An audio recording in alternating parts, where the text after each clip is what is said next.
प्यार करने वाले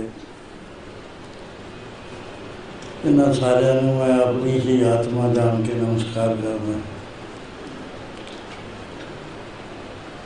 स्वामी जी के बारे बहुत कुछ दसिया जा रहा है।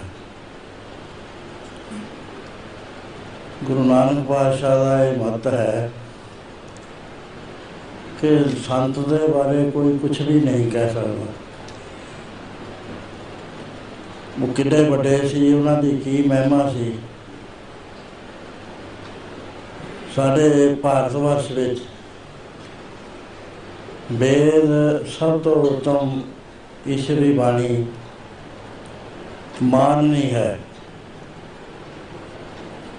लेकिन महाराज जी ने गुरु नानक साहब ने कहा कि प्यारिओ तुसी संत की बात करते हो, ये 3 गुणा तो उत्ते होंदी है। ये गल कहण दी नहीं होंदी, अनुभव करन दी होंदी है। कोई नहीं जानता साध की महिमा वेद ना जाने, जेता सुने तेता बख्याने। जिन्ना असी जान लिया, जिन्ना सुन लिया, जिन्ना साडे नाल वाह पै गया।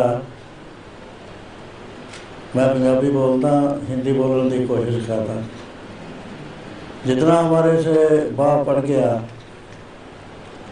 हम उतनी ही बात उनकी जानते हैं, लेकिन इससे आगे नहीं जानते। गुरु महाराज ने कहा कि साध की जो बढ़ियाई है, शोभा है, वो साध ही के लफ्ज में बन आती है, क्योंकि साध की जो असली हालत है, साध की शोभा साध बन आई। नानक साध प्रभु भेद ना पाई। जब हम प्रभु की महिमा नहीं कर सकते, जितना जानते हैं हम उतना ही बोलते हैं, उसे ज़्यादा कोई कर ही नहीं सकता। वो नेत्य है, नेत्य है, नेत्य है। महाराज ऐसा ही फरमान करते हैं कि साधु की महिमा सिर्फ प्रभु जानता है और कोई नहीं जानता। हम अपनी तरफ से उनकी बढ़ाई करते हैं, उनके बारे में बहुत वचन करते हैं। हम उनकी बात कर नहीं सकते। थोड़ी बहुत बात हम कर सकते हैं, जितना हमने देखा है। क्योंकि जो साधु है वो संसार में रहने वाला नहीं होता, उसका कुछ पोर्शन होता है जो संसार में होता है। बाकी बहुत बड़ा पोर्शन, अगर मैं 99% कहूँ, वो गुप्त रूप में आत्मा में स्थित होता है। इसलिए उनके बारे में कहा क्या जाए। दूसरा है, साधु कभी भी ये नहीं कहते कि मैंने किया। जब भी आप बात करेंगे तो उनकी बात ये होगी कि इस शरीर से कराया गया है। जो कुछ हो रहा है आप भी देख रहे हैं, मैं भी देख रहा हूँ। दूसरी बात यह है कि साधु जो होता है वो कभी मरता नहीं है, ना कभी कहीं जाता है। बाकी लोग सब जाते हैं, हम लोग सब जाएंगे कर्मों के हिसाब से।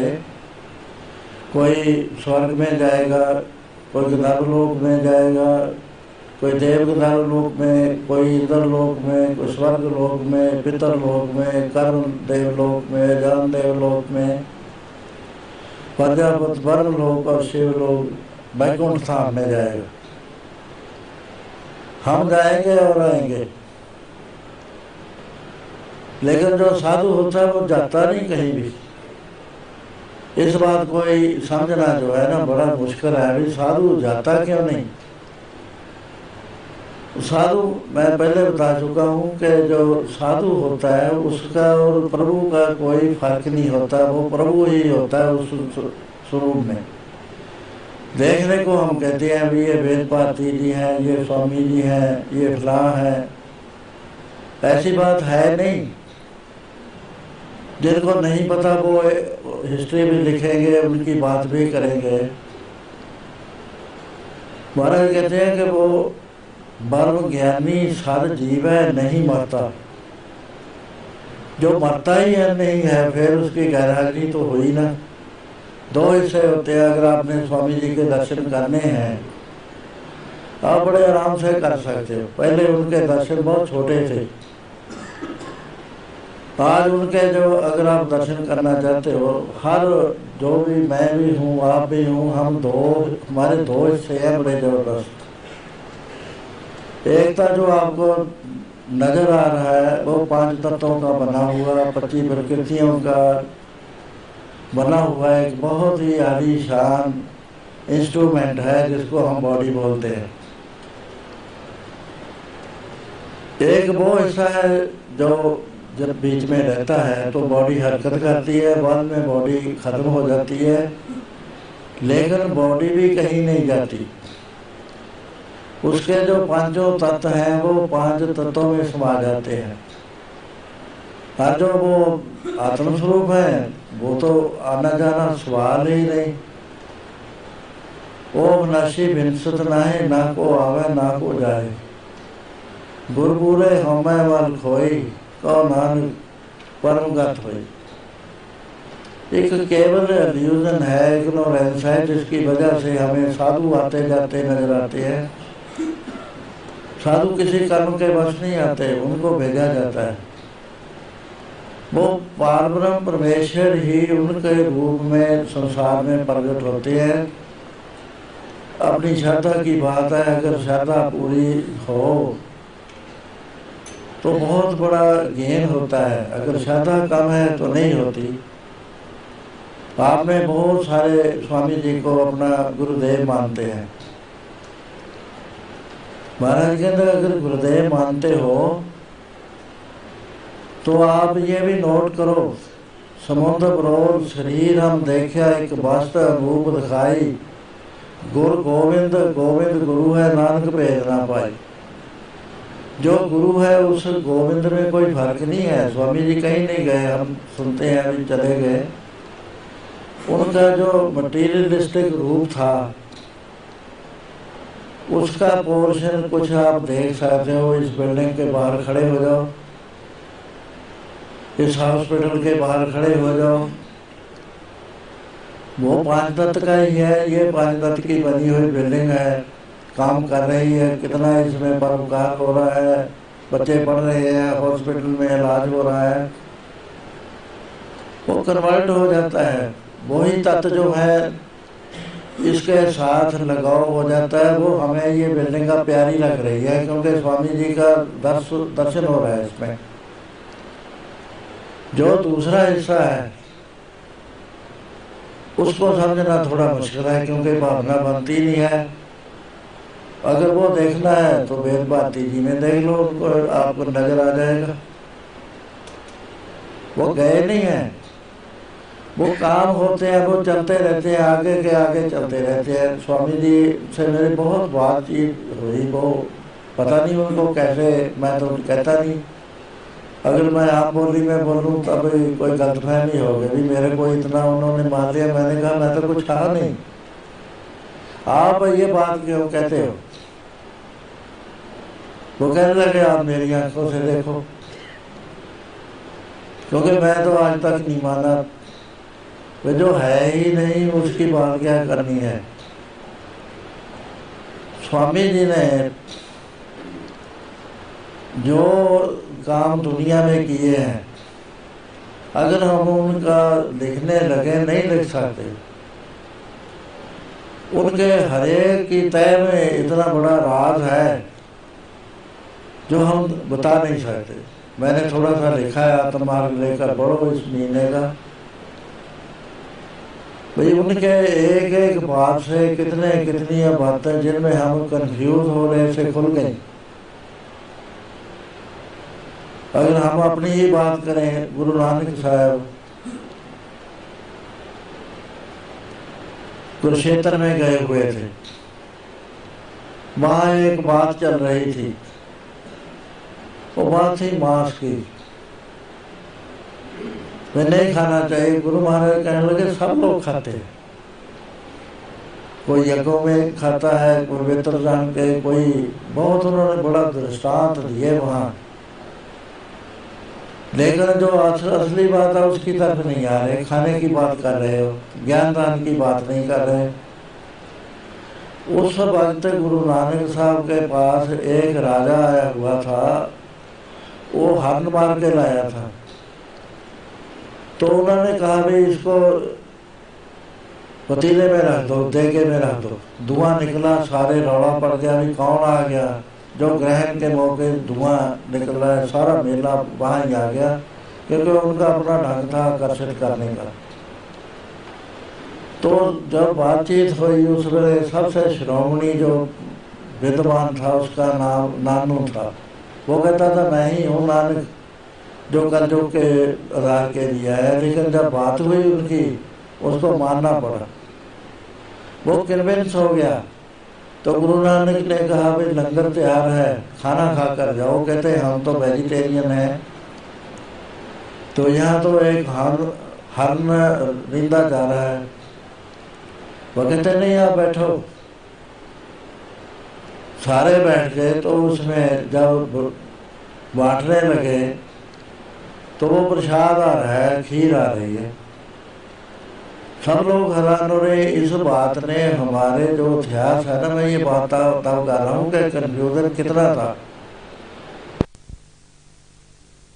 जो बना था वही दिया, उस खीर कैसे बन गई, ये कन्फ्यूजन था हमारे माइंड में। दूसरा, जब गुरु नानक साहब ने टेस्ट लिया तो 20,000 उस वक्त उनके पास थे। वो सब अकेला अकेला होकर चलते रहे, 2 रह गए। वो दोनों को पूछा भी आप क्यों नहीं जा रहे। वो कहने लगे कि साहब जिसकी कोई जगह थी वो चला गया, जिसके लिए आपके चरणों के बगैर जगह ही नहीं संसार में, वो कहाँ जाए। तो कहते वो सामने देखो क्या पड़ा है। कहने लगे मुर्दा है। कहते इसको खाओ। पास चले गए। कहते खड़े क्यों, खाते क्यों नहीं। कहते आज्ञा करो किस तरफ से खाएं। कहते सिर की तरफ से खाओ। गुरु अंगद साहब सिर की तरफ पहुंच गए। जब उन्होंने उठाया वहां ना कोई मुर्दा और वहां प्रसाद था। ये 2 बातें बड़ा भारी कंफ्यूजन था हमारे इतिहास में, जो किसी तरह से भी हल नहीं से हो रहा। स्वामी जी ने एक अपना जिक्र किया है कि हम श्रीनगर के ऊपर एक साधु था, उसके दर्शन के लिए गए। बहुत लंबी बात है, मैं छोटी करके बताता हूँ। उन्होंने कहा भी एक पंडित था साथ। कहते भाई नीचे एक मुर्दा बड़ा आ रहा है, पानी में बहता आ रहा है, उसका 2 शेर मांस काट लो। वो नया बनाने लगे। स्वामी जी कहने लगे कि संतो हम तो वेजिटेरियन है। कहते मैं आपको क्या खिला रहा हूँ, वेजिटेबल ही दूंगा। तो उसके बाद जब खाना तैयार हो गया, कहते स्वामी जी जब आप आ रहे थे श्रीनगर से 6 मील पीछे, उस वेले आपके मन में एक संकल्प आया था कि रसगुल्ले नहीं कभी खाए। वो आप रसगुल्ले अब खा लो। हम दोनों आपस में कहने लगे। उस ब्राह्मण को मैंने कहा पता नहीं इसने हमें हिप्नोटाइज कर दिया। वो जब भी बोल पड़ा, कहता मैंने हिप्नोटाइज नहीं आपको किया। कहते रसगुल्ले खिलाए। वो ब्राह्मण चला गया। तो उसने गांव में भी जाके बांटे। मैं रात को ठहर गया। मैं उनको पूछा भी ये बात हमें समझाओ अच्छी तरह से क्या है। वो कहने लगे मैं अथर्वण वेद का स्टूडेंट हूँ, मैं डॉक्टरेट किया संस्कृत में, और मैंने ये देख लिया कि बेसिक एलिमेंट्स जो हैं वो किस तरह से चेंज किए जा सकते हैं। क्योंकि संतों के बारे में आम कहानियाँ हैं कि उन्होंने नजर भर के देखा, कहा ये मिट्टी का ढेला उठा लो। वो मिट्टी का ढेला उठाया तो वो सोने का था। वो कैसे उसके बेसिक एलिमेंट्स बदल गए, इन बातों पर यकीन नहीं करते थे पढ़े लिखे। और हमारे पास एक बड़ा भारी संकट बना हुआ था। तो स्वामी जी ने रात को पूछा भी स्वामी जी ये क्या बात है। वो कहते मैंने अथर्वण वेद की खोज की है उसमें वो बातें हैं जिसमें हम एलिमेंट्स, बेसिक एलिमेंट्स बदला सकते हैं। तो मैं 20 साल में ये बात की प्राप्ति की है। हिंदुस्तान में सिर्फ हम 3 हैं अब जिनके पास ये विद्या है। स्वामी जी को कहने लगे कि आप ये मेरे से सीख लो। कहते 20 साल कौन खराब करेगा, उसका असर क्या हुआ? हमारे मन में जो था तर्क, भाई वो हरण का मांस कैसे खीर बन गया, वो मुर्दा कैसे कन्वर्ट हो गया, प्रसाद बन गया। और स्वामी जी के एक लेख से वो सबके मनों में से निकल गया कि हाँ ये बात हो सकती है। उनकी छोटी छोटी बातें हैं, लेकिन उनका असर कितना पड़ रहा है उनके बारे में लिखा नहीं जा सकता। सो स्वामी जी के बारे में जो मेरी भावना है कि वो गए नहीं हैं, वो आप में ही है, सब में। रूहानी तौर से कोई गाइडेंस लेनी है, वेद भारती जी से ले लो। अगर डॉक्टर में देखना है तो डॉक्टर लोग उनकी प्रेरणा से ही काम कर रहे हैं। दूसरी जितनी सोसाइटी है उनकी प्रेरणा से काम कर रही है। एक विजिबल होता है कि इनविजिबल होता है।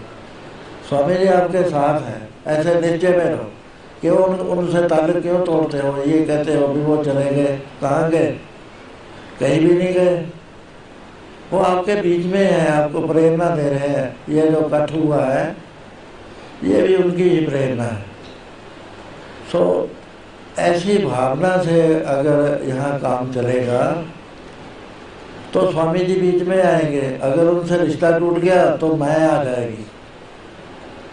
जहाँ माया आ जाए वहाँ हम उसको ईगो तो नहीं कहते, ईगो तो एक मान होता है और किस्म का। ये हमें कहते हैं जिसका इंग्लिश में कोई वर्ड नहीं है।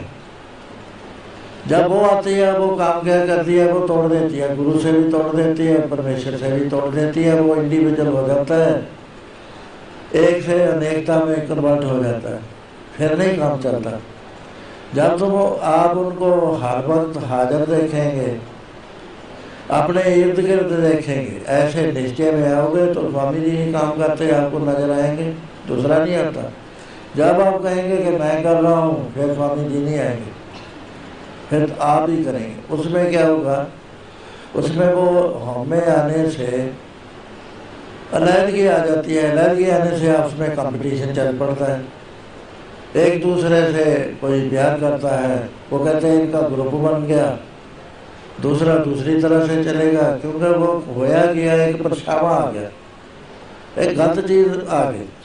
गुरु और शिष्य में जब ये चीज आ जाती है तो गुरु की जो शक्ति निरंतर प्रवाह चल रहा है शिष्य में, वो टूट जाया करता है।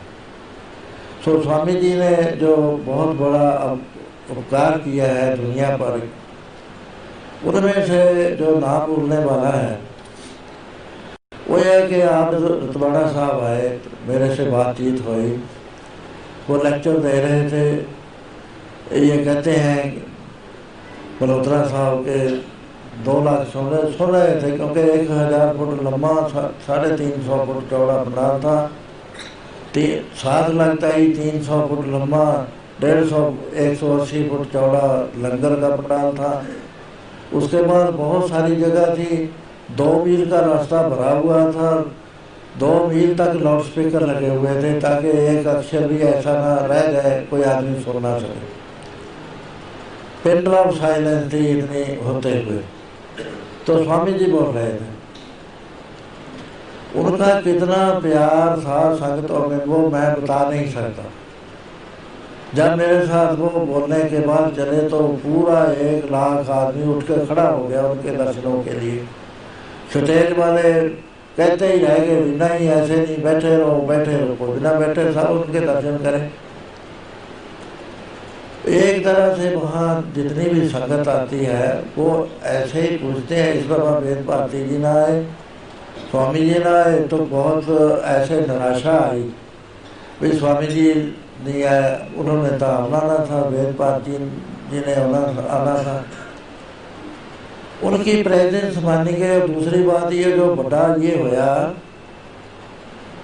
कि संप्रदाय अलहदा अलहदा होती हैं, अलहदा अलहदा उनकी थिंकिंग होती है, वो एक दूसरे से मिलते नहीं।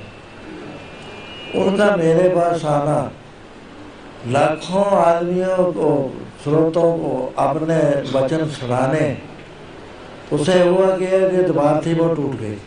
ऋषिकेश और तबाड़ा साहब दो नहीं रहे, एक बन गए। इनका कितना प्यार हमारे आया मन में। 3 साल से ऊपर हो गया आत्म मार्ग मैगजीन चल रहा है, लेकिन उसमें हर इशू में स्वामी जी की बात चल रही। एक आगे, दो आगे, वेद भारती जी की बात चल रही है, और उनको इतना ध्यान से पढ़ा जा रहा है, चिट्ठियाँ आ रही हैं कि हमें एड्रेस दो। अमेरिका से ही आई मेरे पास भी, वेद भारती जी कहाँ मिल सकते हैं, हम मिलना चाहते हैं। वो असर हो रहा है, दो संप्रदाय इकट्ठी हो गई और हमारे लोगों में कितना प्यार है। आज मैं अगर कह देता कम से कम 4-5 हज़ार श्रोता यहाँ आ जाना, जगह है नहीं थी। मैंने कहा नहीं रोक लो, अकेले जाएंगे हम, मगर प्यार है तभी आते हैं, नहीं कौन किसकी बात सुनता है। दूसरा उन्होंने ये कही एक बात कि मैं सब धर्मों के धर्म ग्रंथों का अध्ययन कर चुका हूँ, वेदों का मैं विद्वान हूँ ही। कुरान शरीफ मैंने मस्जिद में पढ़ा, बाइबल मैंने गिरजे में जाके पढ़ी, दूसरे धर्मों को पढ़ा, बड़े बड़े संतों को मिला। जब मैंने गुरु ग्रंथ साहब पढ़ा तो मैं बगैर किसी संकोच से ये कह सकता हूँ कि ये सर्वोत्तम है, ये दुनिया के एक एक घर में जाना चाहिए। मैं इस गुरु ग्रंथ साहब को इंग्लिश में ट्रांसलेट करूँगा। मेरे को बोला कि मेरा नाम नहीं लेते थे, संत जी कहते थे। कहते संत जी और मैं दोनों सारी वर्ल्ड में जाएंगे, गुरुद्वारा में जाएंगे, उनको बताएंगे कि गुरु ग्रंथ साहब क्या कह रहा है, तुम के क्या क्या सोच रहे हो। मंदिरों में जाएंगे, वो ये दीवारें कायम हुई हैं, इनको हम तोड़ेंगे। इस दफा जब मैं गया तो शनि मेला में 15 दिन का प्रोग्राम, 12 दिन का प्रोग्राम मंदिर में हुआ हमारा। वहाँ के जो पुजारी थे वो पढ़े लिखे थे, जो प्रेसिडेंट थे वो भी बहुत बड़े बिजनेसमैन थे। तो एतबार का जो उनका अपना प्रोग्राम होता है, तो उन्होंने पहले सुन लिया। वो कहने लगे भाई अब प्रोग्राम यहाँ यहाँ नहीं होएगा, वो सामने हो रहा है, वहाँ जाओ सारे। उसमें अमेरिका के अखबारों में आया कि एक मेरा नाम लिखा उन्होंने कि उसने बुनियाद रख दी हिंदू और सिखों को इकट्ठा करने की। यूएसए की हिस्ट्री में ये पहली बात आई। स्वामी जी नहीं चाहते थे, जो कहते थे जब तालीम एक है, बोली का फर्क क्या होता है, तो हम दुनिया को समझाएं। समझाने के लिए उन्होंने ये करा कि मैं रात भर गुरु ग्रंथ साहब का अनुवाद करूं। जब वो अनुवाद करने लगे तो टेलीफोन आया, कहने लगे भाई मैं कह तो दिया भी 1 साल में करूं, पर ये तो होने वाली बात नहीं है, क्योंकि इसका तो एक भी अक्षर ऐसा नहीं जो फिलॉसफी ना हो। एक ही लाइन है, आज सच जुगाड़ सच है, भी सच नाथ बोसी। उसकी फिलॉसफी उसका ज्ञान होता ही नहीं है, क्योंकि यही तो चीज़ है, एक प्रभु के बगैर यहाँ है कोई नहीं। तो मैं गया लॉस एंजल्स में, वहाँ गुरुद्वारे पर लिखा हुआ था ये क्यों गॉड इज वन। मैंने कहा भाई ये जो अर्थ है गलत है, कोई भी मन है, आप भी मन है, जो सुन रहे हो आप भी मन है, दूसरा तो दिखाओ मेरे को आपका कोई दूसरा हो। ये नहीं अर्थ है, अर्थ है only God non else. Guru Nanak ने सिर्फ ये कहा है कि एक परमेश्वर है और यहाँ कोई नहीं है। तो कहने लगे तो फिलॉसफी है बहुत बड़ी, एक अक्षर पर ही मैं अगर लिखने लगूँ तो कब ये खत्म होगा। तो उन्होंने पोइट्री का मीडिया दिया, अगर वो नस्ल का लेते नस्ल में बहुत बेख्याल हो जाना। लेकिन एक पार्ट आ गया तो मैं अब वेद भारती जी को, दूसरे जितने भी स्पिरिचुअल है स्वामी जी के, उनको बेनती करता हूँ कि आप इसको मुकम्मल करो। वो क्यों करता हूँ, सिख फिलासफर विद्वानों ने लिखा है, लेकिन वो एक अर्थ नहीं जानते जो मैंने अभी बताया आपको। मेरा हर रोज वास्ता पड़ता है प्रोफेसरों से, वो मैं डरता था भी ये बुद्धिजीवी हैं, पर मैंने देखा भी इनमें तो एक बुद्धिजीवी है, एक बुद्धिजीवी है, एक सुबुद्धिजीवी है, फर्क है। ये नहीं बात समझ सकते क्योंकि इनकी पढ़ाई और है। इसको अगर समझ सकते हैं, गुरु ग्रंथ साहब का सही इलस्ट्रेशन दे सकते हैं, अर्थ दे सकते हैं, वो स्वामी दे सकते हैं जिन्होंने साधना की, पढ़ने वाला नहीं। स्वामी जी ने साधना की, कितनी देर हिमालय में रहे। आपने अभी अभी वो फिल्म देखी है, किस तरह से वो रह रहे थे, उनकी living with the Himalayan master पढ़ के देखो, उसे पता चलता है वो अनुभव जब तक खुलता नहीं है, नहीं अर्थ आते। वो मैं कहता था स्वामी जी अकेले हैं इस जगह जो सही अर्थ कर सकते हैं गुरु ग्रंथ साहब के, दूसरों को नहीं आते क्योंकि उनका अनुभव नहीं है। तो वो बात है, मैं बेनती ही करता हूँ कि इसको पूरा करो, टाइम दो। उनका जो ख्याल था कि ये गुरु ग्रंथ साहब इंग्लिश में आ गए तो फिर सब दुनिया भर की बोलियों में हम कराएंगे, इसको जगह जगह भेजेंगे ताकि जो भारतीय फिलॉसफी है लेटेस्ट, उसके बारे दुनिया को ज्ञान हो। बाकी है उनके काम है। ये जब बुनियाद रखी है, मैं तो स्वामी जी थोड़ा अलग हो गए, चलते चलते मैंने कहा कितनी देर लग जाएगी। कहते मैं 1 साल के अंदर अंदर इसको ख़त्म करना चाहता हूँ। ये बड़ी भारी करामात है, ये जो मैंने इंतजार सोच सकता भी 1 साल में इतनी बड़ी बिल्डिंग बन जाए। वो कहते फिर मैंने चले जाना है। मैं कहा स्वामी जी ये तो बात बड़ी गलत है। मैं कहा आपके अभी प्रोग्राम बहुत है, आप तो पंजाब में इंजीनियरिंग सिटी बनाना चाहते हो 3000 एकड़ में, वहाँ 252 फैकल्टी के इंजीनियरिंग के करना चाहते हैं, ये बना रहे हो, इसके आगे आपने और बनाना है। इतनी जल्दी क्यों फैसला कर लिया जाने का? नहीं, इसको मैंने कहा भी इसको बोलो, क्योंकि संतों के हाथ में होता है, नगर ना जाना चाहे नहीं जाते।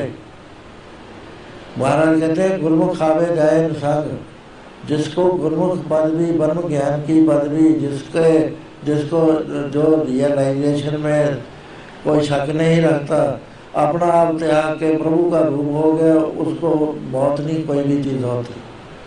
वो ना जाना चाहे नहीं जाता। मैंने कहा भाई तुझे आप ऐसा ना करो, बड़ा मेरे चोट लगी मन पर ऐसी बात ना करो, ये अधूरा है अभी काम।